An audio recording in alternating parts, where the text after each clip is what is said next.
Hello everyone, welcome to Daily Current Affairs MCQs, and in this class we are going to do a few MCQs based on the current affairs of 4th of August and इससे पहले के भी जो events हैं उनके basis पे we will be practicing. आज जो है वो आप लोगों को DNA नहीं मिला है, that I will be recording tomorrow and वो आपको कल मिल जाएगा. So don't mind because of this delay and all. I am not well, तो DNA जो है वो करना थोड़ा मेरे लिए difficult हो रहा है. इस वजह से सिर्फ अब जो अभी MCQs I am doing that, so please bear with me. चलिए, so let's get started with the very first question of the day and it is related to the paleoproxys.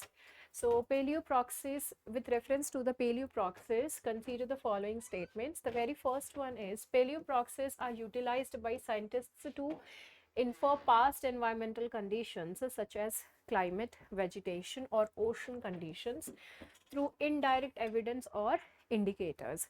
Second is these proxies have limitations and can only offer estimates of temperature anomalies on a broader scale or seasonal time scale for a particular historical period.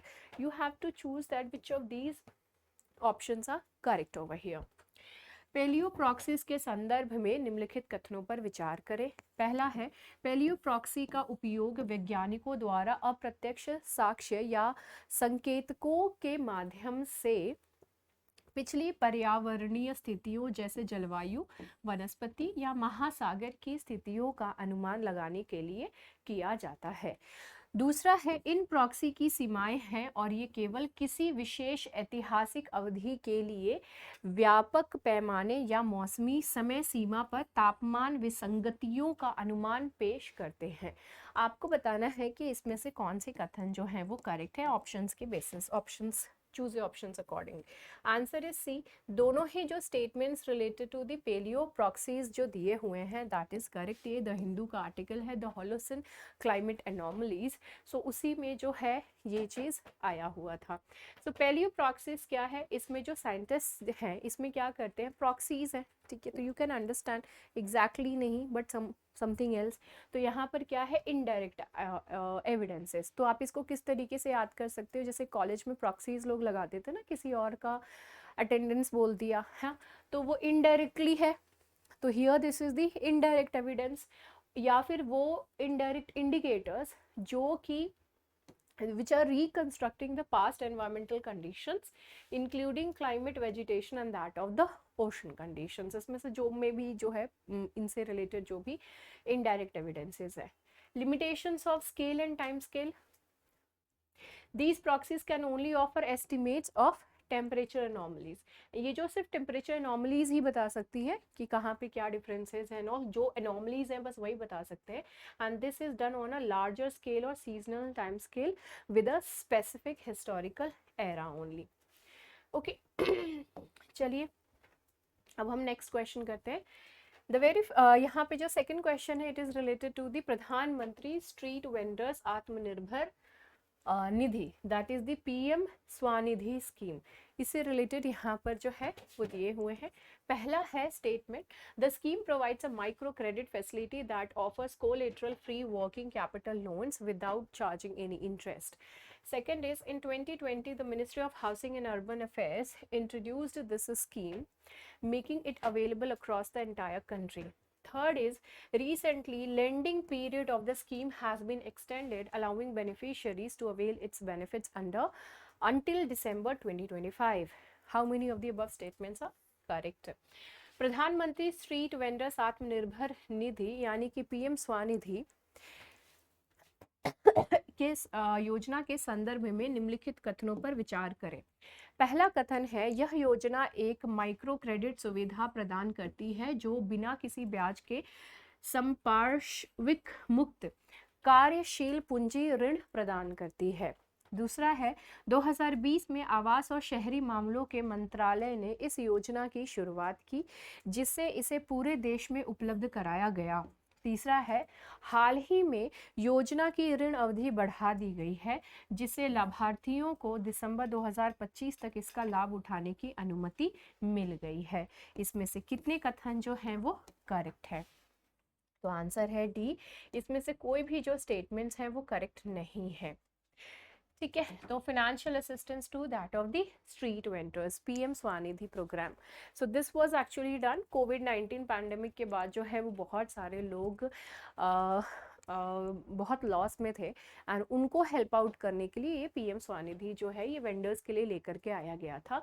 इसमें क्या है कि collateral free, आपको किसी तरह का collateral जो है वो देने की ज़रूरत नहीं है और आपको कितना लोन मिल सकता है, 10,000 तक रुपीज़ जो है that is the starting price, वो जो है you will be getting allowed by subsequent loans of the 20,000 rupees and 50,000 rupees मोर। 20,000 भी 50,000 भी जो है वो वेंडर्स को दिया जा सकता है, कोलेटरल फ्री है। तो यहाँ पे कोलेटरल जो है वो आपको नहीं मिल रहा है।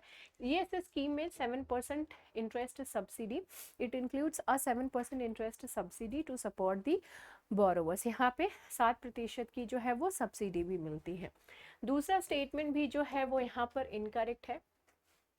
ये जो स्कीम है ministry of housing and urban affairs जो है उन्होंने इस स्कीम को 2020 में लेकर के आए थे एंड ये एक्सक्लूसिवली एक्सेसिबल है बेनिफिशियरीज, कौन से बेनिफिशियरीज के लिए, इन द स्टेट्स और union territories that have implemented rules and schemes under the street vendors protection of livelihood and regulations of street vending act 2014। तो जिन्होंने ये वाला चीज़ जो जिस भी स्टेट्स और यूनियन टेरिटरीज में ये वाला जो एक्ट है ये अप्लाई किया हुआ है, उन्हीं स्टेट्स एंड यूनियन टेरिटरीज में ये चीज़ अवेलेबल है। स्टेटमेंट 3 इनकरेक्ट है।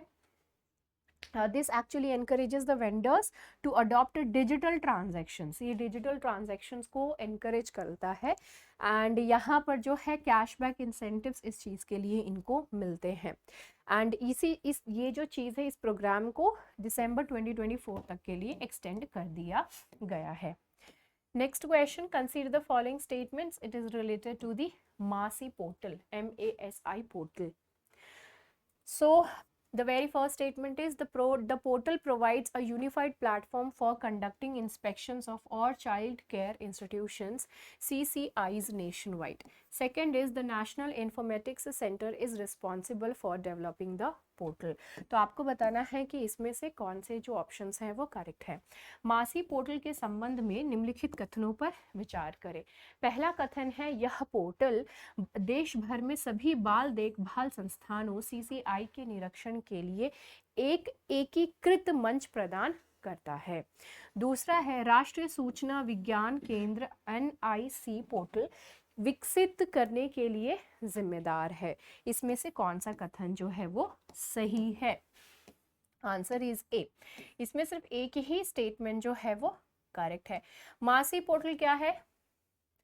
It is the monitoring app for seamless inspection. ठीक है, सीमलेस इंस्पेक्शन, राइट, सिंपल सा है यहाँ पर, monitoring app for seamless inspection and it serves as a real time monitoring platform for child care institutions and their inspection processes across the India.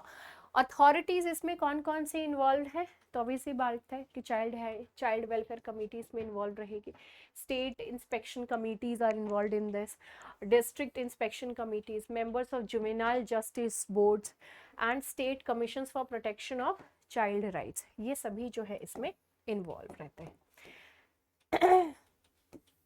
Next question है question number 4। Consider the following statements with respect to the to Pehchan scheme. The very first statement is 2016 a scheme was introduced to offer a fresh identity to handicraft artisans. Second is holders of the Pehchan card can access the advantages provided by all handicraft schemes executed by Ministry of Culture. आपको यहाँ पर which of the above statements are correct over here? पहचान scheme, पहचान योजना के संबंध में निम्नलिखित कथनों पर विचार करें। पहला कथन है 2016 में हस्तशिल्प कारीगरों को एक नई पहचान देने के लिए यह एक योजना शुरू की गई थी। दूसरा है पहचान कार्ड धारक संस्कृति मंत्रालय द्वारा क्रियान्वित सभी हस्तशिल्प योजनाओं द्वारा प्रदान किए गए लाभों तक पहुंच सकते हैं। कौन से कथन जो है इसमें सही है? That is a. सिर्फ पहले only one statement is actually correct over here. Okay, पहचान स्कीम एक्चुअली क्या है, इसको 2016 में इंट्रोड्यूस किया गया था, ठीक है। एंड इसको किसने इंट्रोड्यूस किया था, that was the ministry of textiles, ministry of textiles के द्वारा इसको किया गया था। आर्टिसंस होल्डिंग द पहचान card can avail themselves of the benefits offered by the ministry of textiles handicrafts schemes. यानी कौन कौन से स्कीम्स के फायदे उठा सकते थे, नेशनल हैंडीक्राफ्ट डेवलपमेंट प्रोग्राम का फायदा उठा सकते थे, जो इसके अंतर्गत जो है इनरोल्ड थे, ठीक है, जो पहचान कार्ड जिनके पास था। Comprehensive handicrafts cluster development scheme जो है, इसके अंतर्गत जो भी चीज़ें थी उनका भी जो है ये भरपूर फायदा उठा सकते थे। नेक्स्ट यहाँ पर क्वेश्चन आता है, क्वेश्चन नंबर 5। ओके, तो क्वेश्चन नंबर 5 जो है, consider the following statements. The very first statement is the establishment of the Rohini Commission aimed to classify and subdivide the various caste groups within the other backward classes. Its primary objective was to suggest a reservation quota that aligns with their population requirements and level of social and economic disadvantage. Second is, at present the other backward classes benefit from a 17% reservation in both the central government job opportunities and admission to educational institutions. So which of the above statements are correct over here? Okay, निम्नलिखित कथनों पर विचार करें। पहला कथन है यहाँ पर, रोहिणी आयोग की स्थापना का उद्देश्य अन्य पिछड़ा वर्ग ओबीसी के भीतर विभिन्न जाति समूहों को वर्गीकृत और उपविभाजित करना था। इसका प्राथमिक उद्देश्य एक आरक्षण कोटा का सुझाव देना था जो उनकी आबादी, आवश्यकताओं और सामाजिक और आर्थिक नुकसान के स्तर के अनुरूप हो। दूसरा है, वर्तमान में अन्य पिछड़ा वर्ग ओबीसी को केंद्र सरकार की नौकरी के अवसरों और शैक्षणिक संस्थानों में प्रवेश दोनों में 17% आरक्षण का लाभ मिलता है। इसमें से कौन से कथन जो है वो करेक्ट हैं? ऑप्शंस को ध्यान से चूज करिए, ठीक है। आंसर इज ए, सिर्फ एक ही स्टेटमेंट हमारा करेक्ट है एंड वो है पहला, ठीक है। यहाँ पे हमारा पहला स्टेटमेंट करेक्ट है, दूसरा स्टेटमेंट गलत है। The formation of the Rohini commission had the objective of classifying the caste groups within other backward classes. OBC के अंतर्गत ही रोहिणी कमीशन जो है वो फर्दर कास्ट को जो है वो क्लासिफाई करती है and proposing a reservation quota that corresponds to their population requirements and level of social and economic disadvantages. यहाँ पे सेकेंड स्टेटमेंट हमारा गलत है क्योंकि यहाँ पर 27% रिजर्वेशन मिलता है in both that of the central government job opportunities and admissions to the educational institutions as well. Total 20%, उससे ज्यादा नहीं है यहाँ पर। Okay,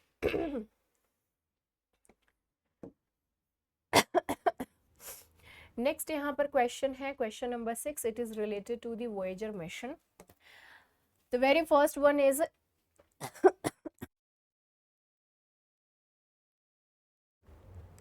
the primary objective of Russia's space agency Roscosmos is to explore and study dark matter in space. Second is, the mission encompasses both planetary and interstellar exploration.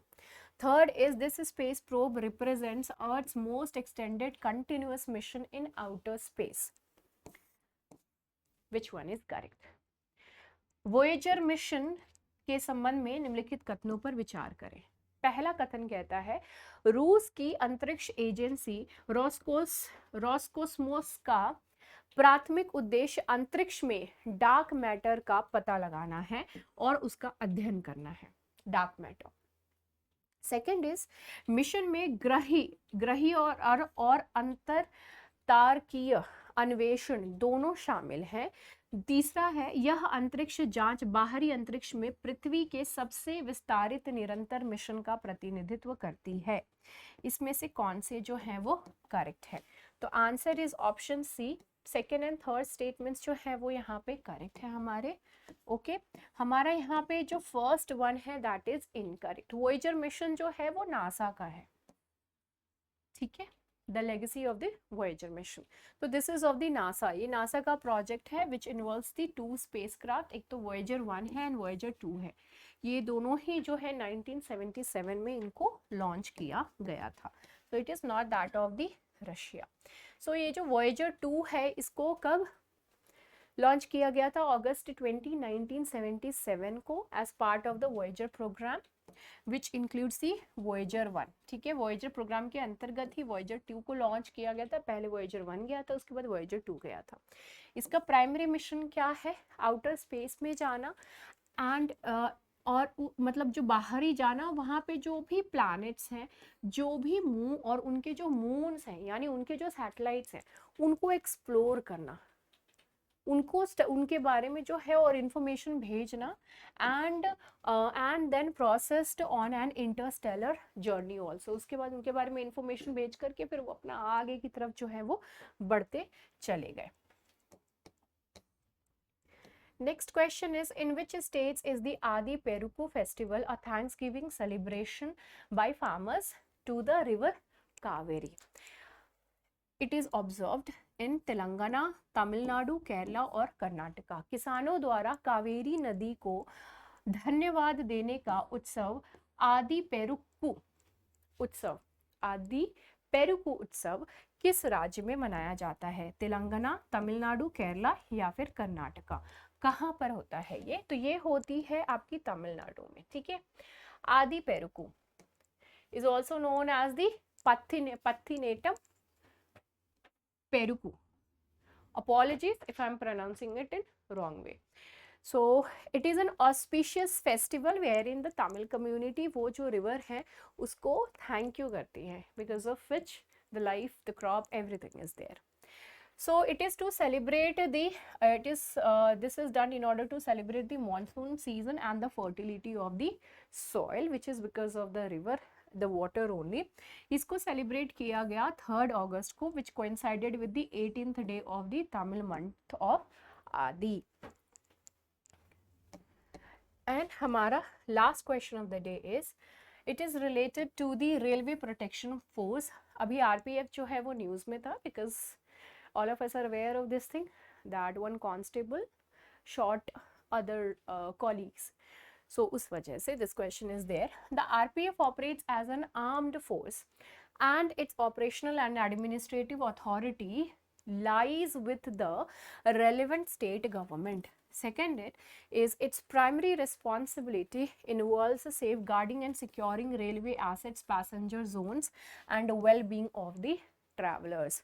Third is RPF is headed by a Director General. Which of the above statements are correct? Or how many of the above statements are correct over here?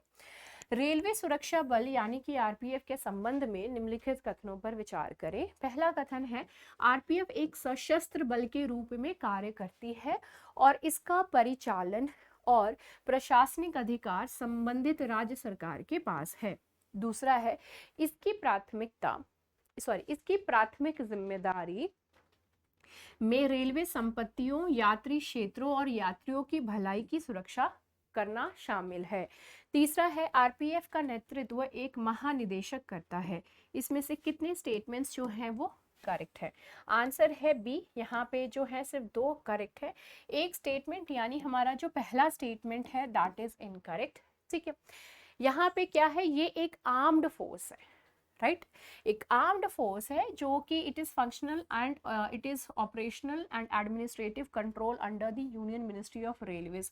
Railway से related है, railways के under आता है. इसका primary role क्या है? Safeguard करना and secure करना railway property, passenger areas and the wellbeing of the passengers. So this is what it is suppose to do. RPF जो है डायरेक्टर जनरल के अंडर आता है, वो जो है इनको हेड करते हैं. So this person is the head of this.